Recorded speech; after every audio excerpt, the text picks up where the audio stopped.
Hey guys, I am looking forward to sharing with you your fourth quarter book project.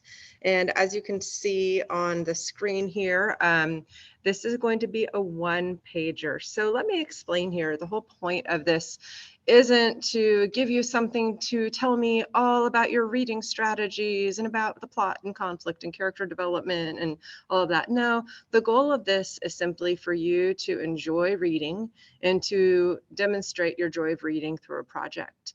So I've come up with a one pager. Now, you guys had some really amazing ideas in your surveys, and I will encourage you, if you have an idea of a project that you'd like to do that is different than this, please talk to me. I'm totally open to things. I might even create a menu of options for you guys to look at and choose from. But at this point, let's just focus on the one pager.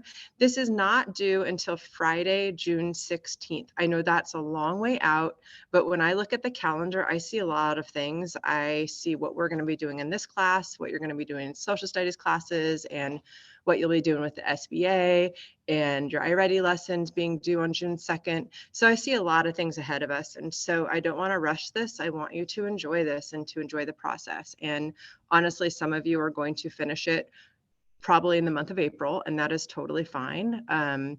But I wanted to give you enough time to really get into your book and enjoy it and create something that's meaningful to you. Again, this is about the joy of reading and demonstrating that. In terms of class time, you won't get much class time to work on it, but do please bring your book every day because I hope to give you guys some reading time in class as well to support that. In terms of book choice, you guys have a lot of things you're interested in reading right now, and I encourage you, think about what purpose you need right now for reading. Like, do you need to read to inform yourself of something you're interested in? Do you need to read for an escape? Do you need to exist in another reality? So just kind of figure out what your needs right now are as a reader and find a book that meets that need and that's something that you can just get into and enjoy.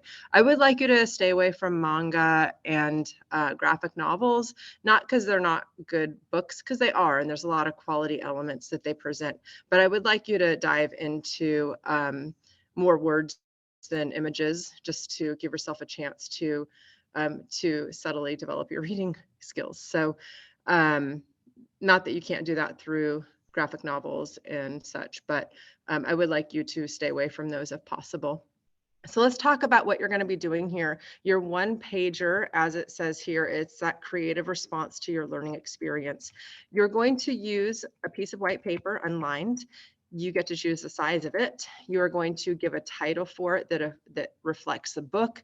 You'll use colored pens, pencils, markers. You're going to make it visually appealing. You will fill the entire page. There won't be white space.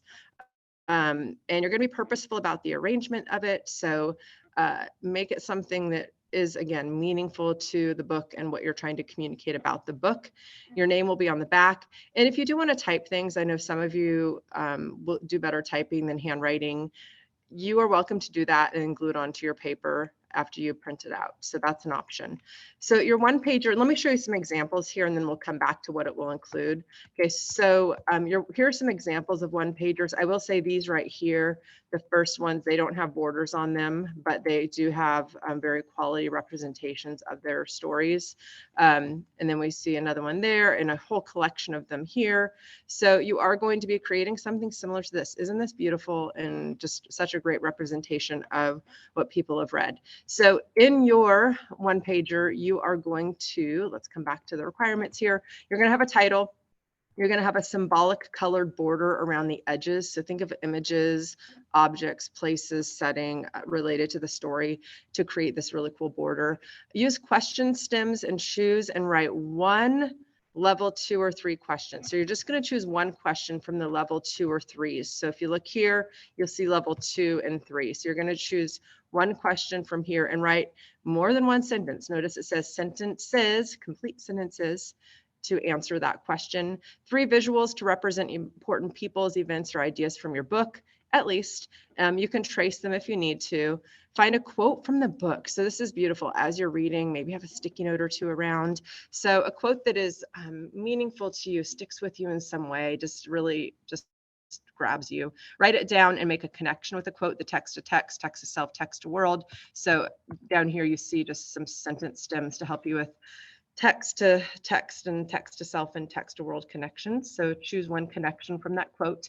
And then around the poster, 5 important phrases or words that represent the main idea of this story. So this isn't just, so this is kind of like topics, but get a little deeper in with it. So what happened in the story and what are words that represent that? And just have those words on there. And then what is your theme? What is the theme? And I'm just going to say book here because it might not be a novel. So remember, theme is the message that the author is communicating. It's universal. And you think about the topics and then what does the author believe about the topics? So there is an example here in the movie Up. The theme is that it's okay to keep living after the death of a loved one and create new beautiful memories. And let's continue here. So anyway, that is just it in a nutshell. I will have the rubric up. It'll come up in the next couple weeks. And again, if this just doesn't fit what you're looking for doing to express the joy of reading with your book, and let me know what your idea is. But otherwise, here we go. Have fun with it. And again, once you do check out your book, make sure to take a picture of it and upload it to the assignment in Canvas.